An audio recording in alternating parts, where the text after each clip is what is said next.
Welcome to Not Milk Never Milk. Subscribe if you're lactose intolerant. In this video, I explain how meshes work in Fortnite Chapter 5 using UFIN. The game now uses Creative 2, Zero workflows and asset tool imports. You will prepare FBX or OBJ files exported from your 3D app before importing.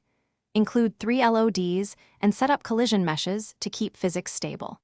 Name your mesh assets clearly and place them in the correct package folders in UFIN. This overview prepares you for step-by-step mesh swapping instructions in the next segment.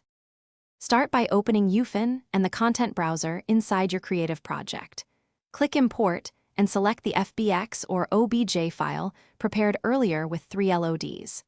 Right-click the target actor or device and choose Replace Mesh from the Details panel mesh slot.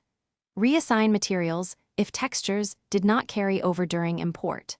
Enter preview mode and walk around the object to verify collisions and lighting. Save your package and create a backup before publishing to avoid losing changes. Optimize meshes by reducing triangle count and using 3 LODs for distant viewing. If performance drops, check the triangle count and texture sizes and lower them where possible. For collision problems, create a simplified collision mesh and re-export it within the same FBX file. Use unique naming and package prefixes to prevent conflicts when publishing your island. If materials appear missing, reassign them manually and check texture paths. Always test in a published preview and iterate until behavior matches your design. Thanks for watching. If this was helpful, leave a like and consider subscribing. See you next time.